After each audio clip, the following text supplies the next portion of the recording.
Bienvenidos y bienvenidas todos nuevamente al programa Filosofía en la Caverna con el profesor Fontaine y se nos sumó el litigante Jaime de Rosas, abogado y filósofo.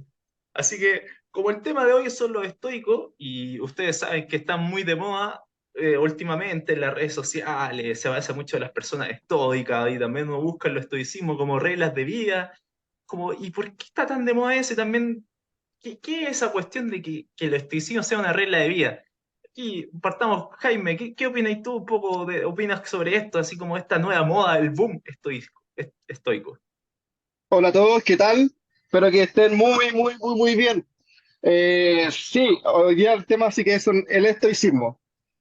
El estoicismo este último tiempo ha agarrado un boom tremendo, tremendo. Y sobre todo, no sé, yo creo que todos han escuchado a alguien decir, sé estoico, ¿no? Entonces, ¿qué quieren decir con eso? ¿Qué quieren decir con eso sé estoico? ¿Y a qué se debe su popularidad? Entonces, en resumen, cuando entiende el concepto estoico es que persevera ante la adversidad, ante el sufrimiento, sigue, sé estoico, ¿no? Entonces, eso de por sí ya parece curioso, porque eso no es algo propio del estoicismo.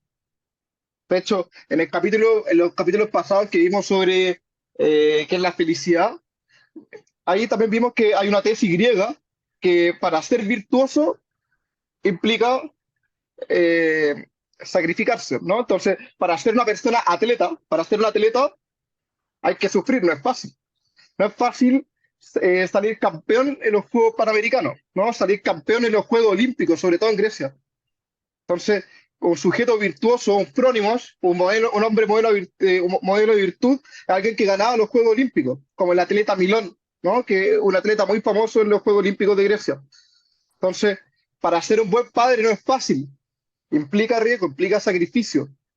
Entonces, eso es lo que implica ser virtuoso, ¿no?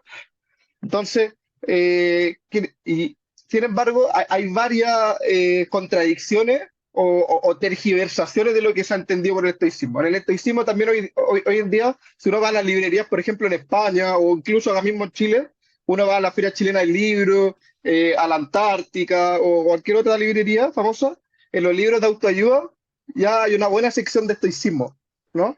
Entonces, vive según los estoicos. Las 7 reglas de oro de los estoicos.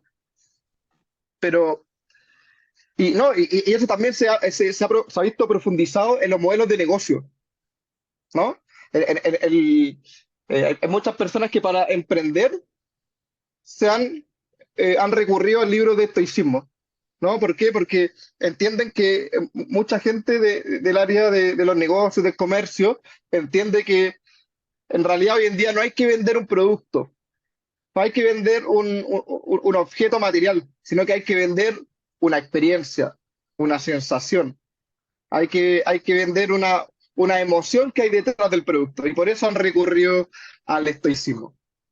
Oye, bastante contradictorio eso de por sí, dado que los estoicos para ellos todo es material, por así decirlo, todo un cuerpo, pero hay un tema muy interesante que ahí tocaste, que si como la filosofía se vende como autoayuda, y esto es un tema que tocamos igual la pasada con Bernardo, como la filosofía puede ser autoayuda, se puede entender la filosofía como estas reglas para vivir, no sé, como si fuera un manual de supervivencia, un manual de cómo vivir la vida.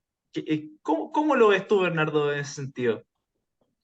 Ya, es que sí, yo creo que este tema quedó pendiente y, a ver, yo creo que la filosofía misma no es un arte de vivir la vida, es un arte de cuestionarse la vida, de cuestionarse las cosas, Estoy de acuerdo. del diálogo.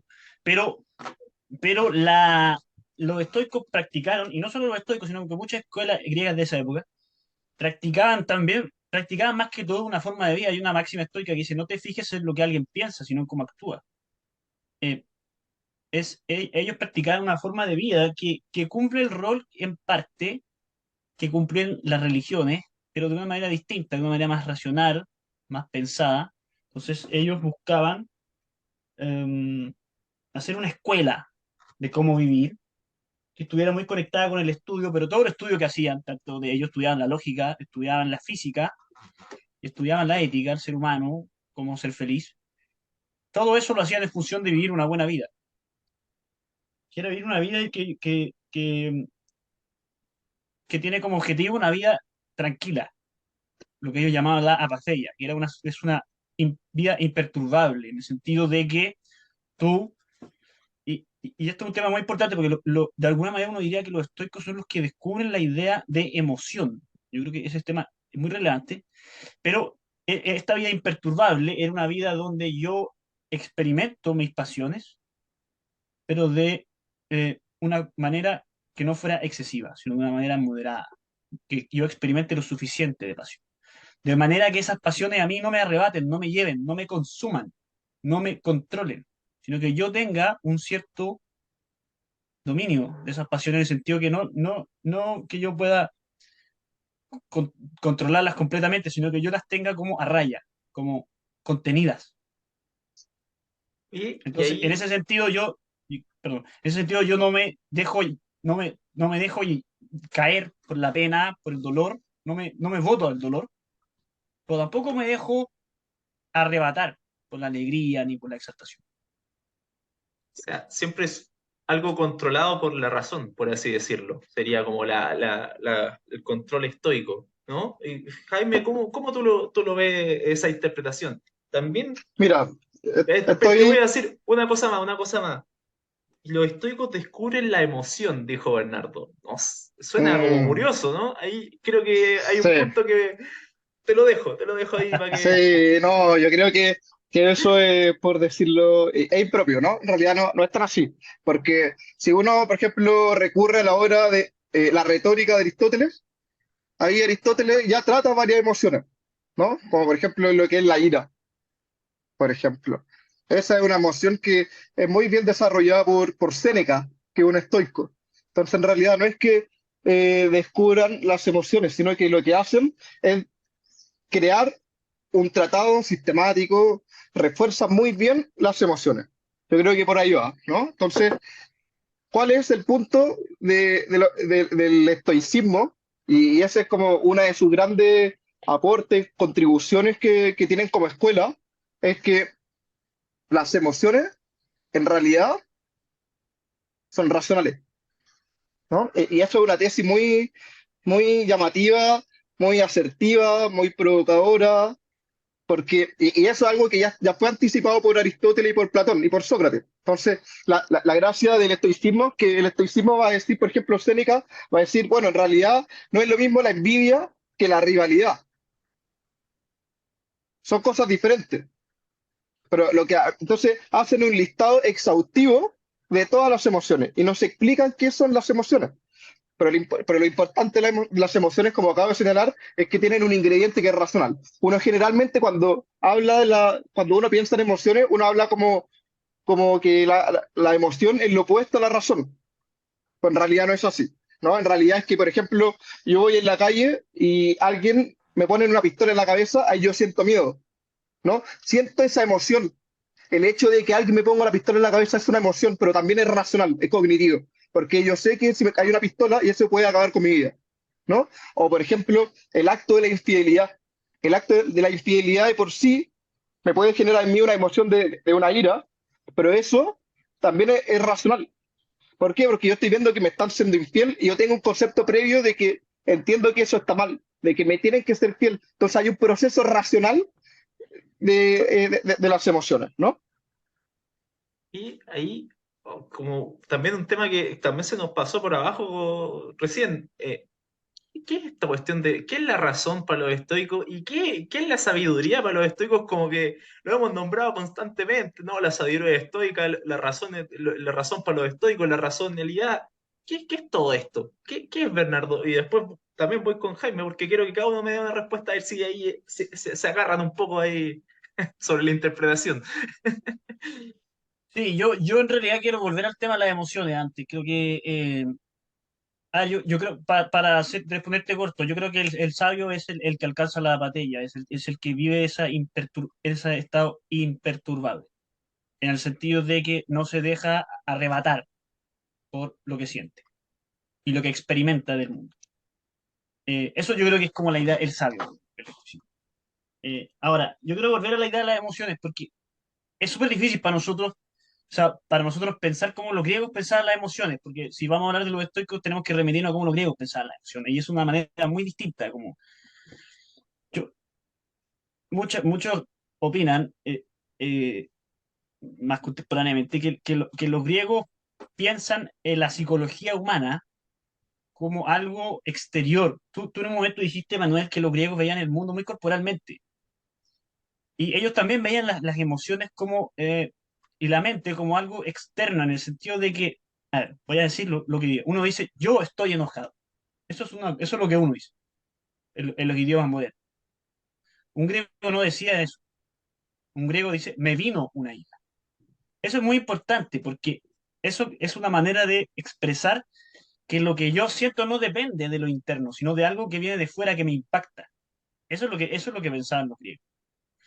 Entonces, si bien Aristóteles, Platón, no pensaron, yo diría, las emociones, porque las emociones son algo interno, algo que surge de mí, algo que yo siento, que yo experimento. El, el, los griegos tenían lo que llaman la palabra pasiones, pacé, y las pasiones son cosas es el impacto que yo recibo del mundo. Es algo totalmente exterior, es como que yo fuera una especie de cera y la pasión fuera el timbre que me impacta. Eso es la pasión. Entonces, cuando Aristóteles hace en el libro segundo, la retórica, todo un tratado de todas las pasiones, y es muy interesante, yo creo que es uno de los tratados más profundos sobre las pasiones que hay, donde se puede leer al ser humano realmente, porque él lo hace para mostrar cómo convencer al ser humano según las emociones, o sea, según, perdón, las pasiones.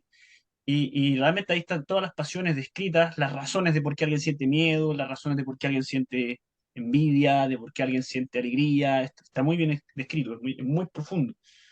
Eh, Ahora, eso es algo pasivo que uno recibe, pero lo que descubren los estoicos es que uno recibe algún impacto del mundo, la pasión, y puede, con la razón, tener una opinión, un juicio con respecto a lo que siento. O sea, yo siento algo y pienso sobre lo que siento.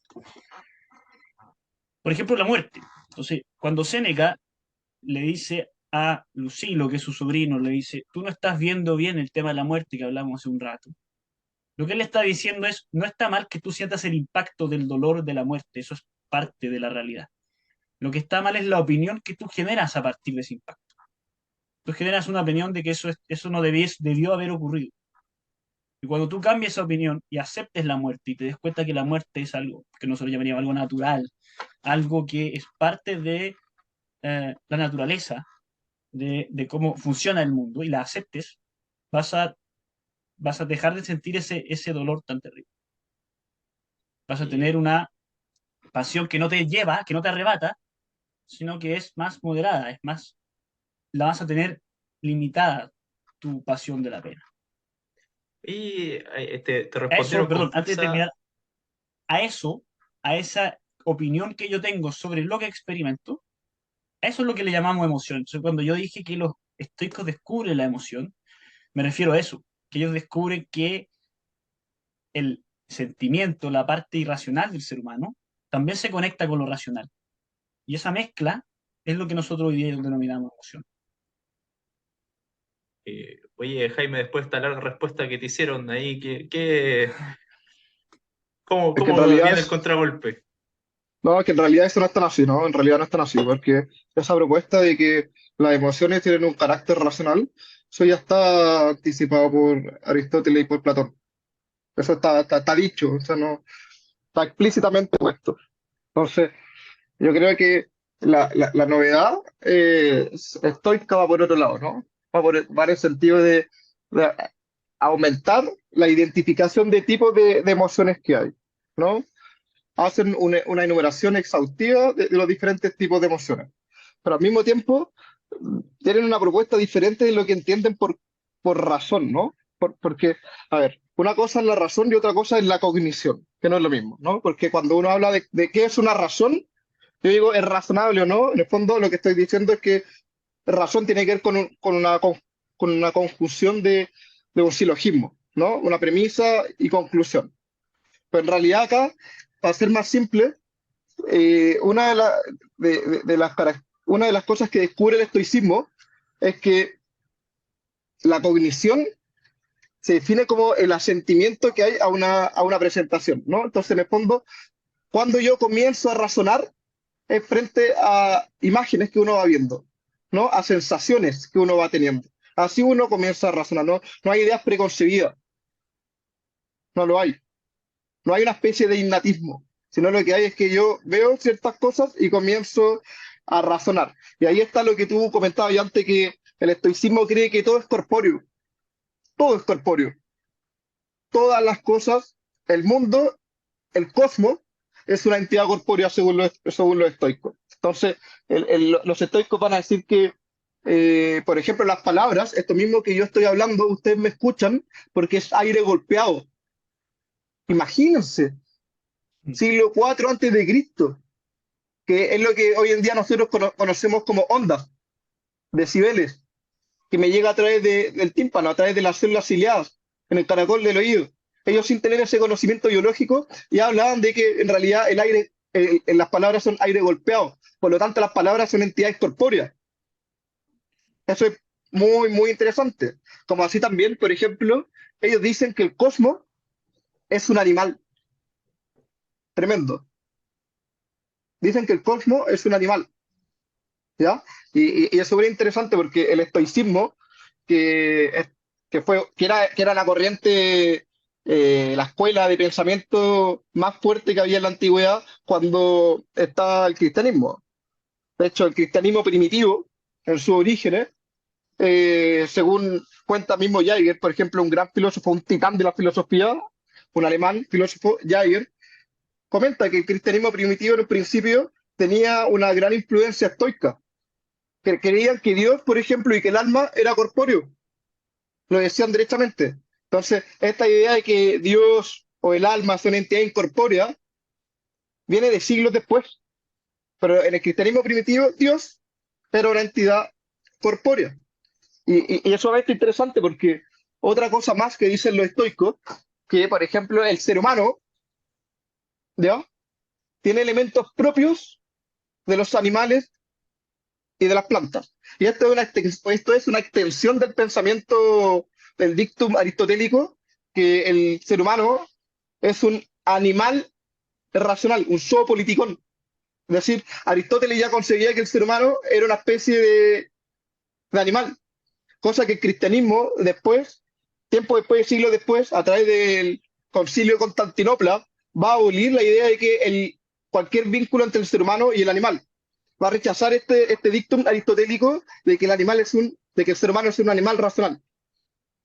¿Qué dice el estoicismo? El estoicismo dice que nosotros tenemos partes propias de las plantas y de los animales. Por ejemplo, dice que tenemos pelos como las plantas, ¿no? Tenemos uñas como los animales. Incluso el estoicismo va más allá. Dice que también estamos compuestos de entidades incorpóreas, perdón, de entidades corpóreas, corrijo, de entidades corpóreas inanimadas. Por ejemplo, van a decir que los huesos del ser humano son entidades corpóreas inanimadas, que se asemeja al hueso del ser humano, se asemeja a una piedra. No, yo lo encuentro muy interesante.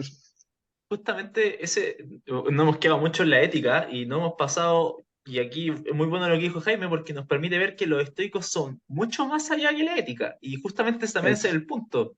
Muchas veces nos quedamos en que los estoicos son pensadores éticos, que nos dan reglas para vivir, pero ellos entendían la filosofía, y esto lo tocamos la pasada también, como un sistema. Y hacer un sistema, la ética es parte de todo ese sistema. Lo que Jaime habló es parte de la física y la lógica todo, y la lógica contempla también la comprensión de las palabras y un montón de cosas más. Entonces, cuando entramos al mundo de los estoicos y queremos entrar realmente al mundo de los estoicos y comprender cómo ellos veían el mundo, no nos basta con leer esos libros de ética o cuando ni siquiera los libros de ética, los libros de autoayuda de ética. Los estoicos van mucho más profundo todavía en la comprensión del mundo. Bernardo, después le toca también la palabra a Jaime y ya tendríamos que ir cerrando. Así que responde y después Jaime responde y de ahí por el tiempo tenemos que cerrar el programa porque si no nos vamos a extender 2 horas más. A ver, sí, yo creo que es cierto, pero quiero plantear un tema yo que es como, que es muy importante, que es las críticas que se le ha hecho al estoicismo. Creo que es algo que es importante y lo que hay que hablar. Mm, Y quiero leer un fragmento que expresa un poco la crítica en general del estoicismo. Yo creo que hay filósofos que han sido muy críticos del estoicismo. Estoy pensando sobre todo en Nietzsche y sobre todo en Freud. Eh, y quiero leer un fragmento que a veces la literatura también entra aquí. Y hay un fragmento, un poema de Edgar Allan Poe, eh, que dice lo siguiente. Dice, no estoico, yo no soy. En el terror del exceso, de mi exceso, me río en pensar qué pobre ese placer de aguantar, que la sombra de seno de aguantar. No, yo lo desafío. O sea, es como la idea de que esta idea de aguantar o de, eh, diríamos, de vivir, quizás aguantar no es una traducción correcta, lo ocupa la palabra en inglés endure, que sería como mantenerse a raya frente a lo que uno siente, mantenerse a raya, mantenerse como, no quiero decir controlado, porque eso es como más fuerte, sino mantenerse como pasible frente a lo que pasa. eh, es un ideal conformista. Y Freud tiene una crítica muy similar, más compleja, porque Freud dice, a ver, ¿cuál es el drama humano? Yo hablé de esto en el capítulo pasado, me parece muy interesante. Dice, ¿cuál es el drama humano? El drama humano es que nosotros deseamos la satisfacción total de nuestros deseos. Y eso no es posible, obviamente. Nos enfrentamos con el mundo y nos damos cuenta de que no es posible. Eso es como lo que nos afecta. Y los estoicos lo que harían sería una especie de felicidad plausible. O sea, no es la completa felicidad porque eso no es posible, sino que una suerte, una cierta felicidad que podamos vivir. Entonces, eso es lo que nos ofrecen los estoicos. Pero no nos ofrecen la felicidad completa porque eso no es posible. Y tener conciencia de eso es importante, dice Freud. Quizás a veces hemos perdido la conciencia de eso. Los estoicos nos ofrecían algo que no era posible, que era la felicidad total.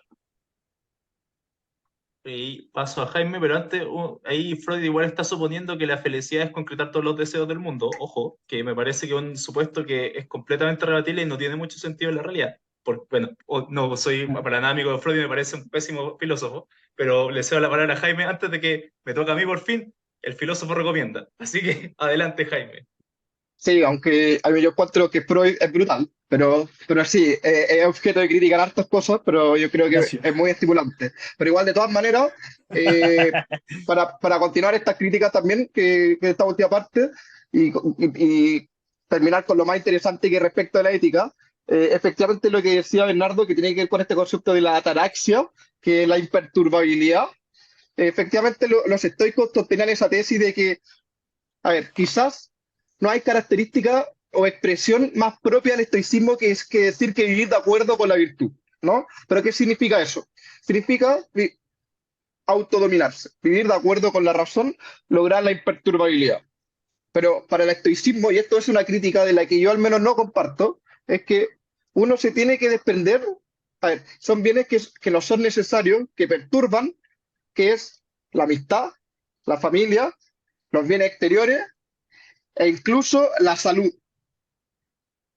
¿no? Yo creo que es una tesis muy fuerte, muy fuerte. O sea, yo no adhiero a eso, yo creo que eh, yo creo que uno necesita de amigos, uno necesita, incluso el estoicismo sostiene que también uno debe prescindir de ciertas cosas materiales para poder ser feliz. Por eso el cristianismo, después el budismo, sostienen, adhieren a esa tesis de que uno debe prescindir de los bienes materiales para poder ser feliz. Entonces, esta tesis que mucha gente cree que, bueno, voy a levantar el negocio, voy a hacer un gran emprendimiento siendo de manera estoica, es un poquito contradictorio, porque el estoicismo exige de por sí desprenderse de los bienes materiales. Bueno, da para mucho el estoicismo. pero creo que a pesar de estas críticas que yo no lo practicaría, es muy estimulante. Nos faltó tiempo para seguir hablando. Bueno, me toca a mí, el filósofo recomienda, y les voy a recomendar, bueno, para seguir con el tema, un libro que se llama Los filósofos estoicos, de Marcelo Boeri y Ricardo Salles. Y también quiero una recomendación más tranquilita, ahí lo tiene Bueno, Jaime, buen alumno. una película que se llama Qué bello es vivir, de Frank Capra. Excelente película de 1946. Se las dejo ahí. Bueno, un gran saludo. Esto fue Filosofía en la Caverna. Chao Jaime, chao Bernardo, que estén muy Un bien. gustazo, que esté muy Chao, bien. mucho Nos gusto. vemos. Nos vemos en una siguiente sesión.